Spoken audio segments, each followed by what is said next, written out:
ৰাজ্য চৰকাৰ কৰ্মচাৰীসকলৰ বাবে জনাব বিচাৰিছোঁ পুনৰ কেইবাটাও গুৰুত্বপূৰ্ণ খবৰ। কৰ্মচাৰীসকলৰ বাবে এবাৰ তিনিটাকৈ সুখবৰ আহিছে। মুখ্যমন্ত্ৰীয়ে টুইট কৰিছে, নটিফিকেশ্যন প্ৰকাশ হৈছে। কি খবৰ আহিছে সবিশেষ আপোনালোকক জনাব বিচাৰিছোঁ। ভিডিঅ'টো প্ৰথমৰ পৰা শেষলৈকে চাই থাকিব। জনাব বিচাৰিছোঁ প্ৰথমটো গুৰুত্বপূৰ্ণ খবৰ।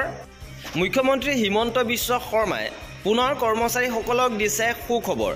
আপোন ঘৰ আঁচনিক লৈ এই সুখবৰ দিছে যে ইতিমধ্যে 43,000 চৰকাৰী কৰ্মচাৰী 624 কোটি টকাৰ ৰাজ সাহায্য প্ৰদান কৰা হৈছে। আৰু এই আঁচনিৰ সাফল্যৰে আমি ইয়াৰ সময়সীমা মাৰ্চ 2026লৈকে সম্প্ৰসাৰণ কৰাৰ সিদ্ধান্ত গ্ৰহণ কৰিছোঁ। অৰ্থাৎ 2026ৰ মাৰ্চলৈকে আপোন গৃহ আঁচনিৰ সুবিধা ল'ব পাৰিব। এই আঁচনিখন চলি থাকিব। এইবাৰ জনাব বিচাৰিছোঁ আজিৰ দ্বিতীয়টো গুৰুত্বপূৰ্ণ খবৰ। দ্বিতীয়টো গুৰুত্বপূৰ্ণ আহিছে শিক্ষা বিভাগক লৈ। ৰণোজ পেগুৱে গুৰুত্বপূৰ্ণ খবৰ দিছে। আজি জনতা ভৱনত বিদ্যালয় শিক্ষা বিভাগৰ বিষয়ববীয়াসকলৰ সৈতে এখন পৰ্যালোচনা বৈঠক মিলিত হৈছে।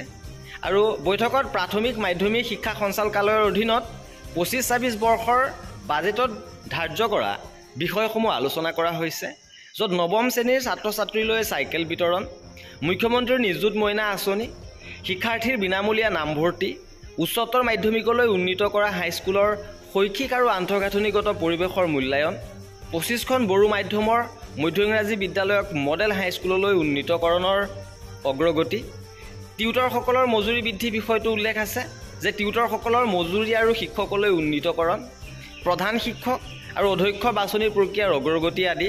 গতিকে শিক্ষক কৰ্মচাৰী টিউটৰসকলৰ বাবে সুখবৰ যে মজুৰি বিষয়টো আলোচনা হৈছে। আপোনালোকৰ দৰমহা বৃদ্ধি পাব, শিক্ষকলৈ উন্নীত কৰা হ'ব।